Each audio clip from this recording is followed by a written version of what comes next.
Welcome back. In the last segment, we discussed the West's view of Islamic art, why Islamic art is aniconic, and the significance of the three central sacred arts of Islam. Now we'll turn to the unifying principles of Islamic art, the incorporation of distinct local, ethnic, and cultural expressions into Islamic art, and the role of crafts.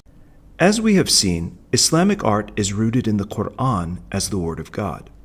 The people who have made Islamic art throughout the centuries have believed this art to be the crystallization of the world of faith, and that this art is the making visible of certain principles and truths which emanate from the Islamic religion. Now, the next question to ask is, what aspect of Islam does Islamic art come from? It does not come from the Sharia. The divine law sets the condition for the art, but it doesn't create that art. The nexus between Islamic art and Islamic revelation is the haqiqah, the truth at the heart of the Quran, the inner truth, which also includes the soul of the Prophet who received the revelation. Islamic art is based on making the invisible world of essences and principles visible. In doing this, it is not naturalistic. Naturalism is a mere copy of the outer world, and it is not this that Islamic art seeks to express.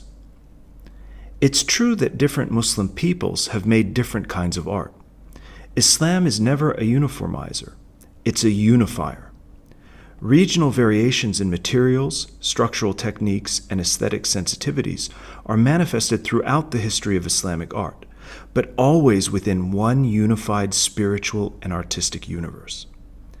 Persian art is not identical to the art of Mali, nor is that identical to the art of Bengal. But even within the variations found throughout the Islamic world, there's an incredible unity in certain art forms, such as the arabesque, which is seen all the way from Spain to Malaysia, the use of calligraphy in various styles, certain architectural forms such as the Persian or Maghribi arch, and so forth. So although there are ethnic and regional variations, there is at the same time a unity which permeates these different forms. The essence is rooted in the unifying inner truth of Islam, and local artistic traditions give their distinct regional expression of that truth. But in doing so, that truth is never eclipsed.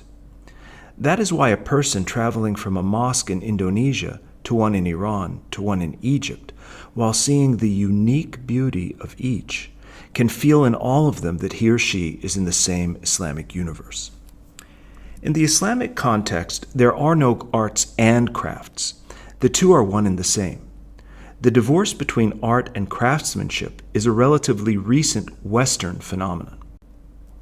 In Arabic, the word fan means the technique of doing something.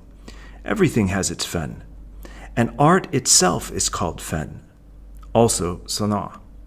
But as used by master artists in the Islamic world, it means essentially the correct technique of doing something. Art is not just painting a canvas and putting it on the wall. There's an art of walking, of eating, of making shoes. Everything has its art. Islam does not distinguish art as a separate entity. Use and beauty go hand in hand in traditional art. They are two inseparable aspects of perfection. As it is understood in this saying of the Prophet, God has prescribed perfection for all things. Inna Allaha kataba al-ihsana ala kulli shay.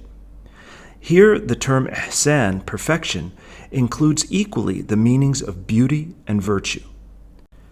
Because, as we have seen, the function of Islamic art is to bring about remembrance of God, ideally all aspects of Muslims' lives, from the carpet they walk, sit, or pray on, to the clothing they wear, to the utensils they use, to the architecture of their home, would reflect this perfection and beauty in their form and in the technique with which they were made.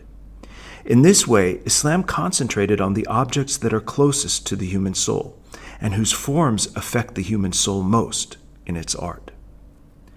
This concludes this segment on the unifying aspects of Islamic art and the role of crafts in the Islamic world. In the next segment, we will discuss the further development of Islamic art beyond the original three central sacred arts to include music, painting, and poetry.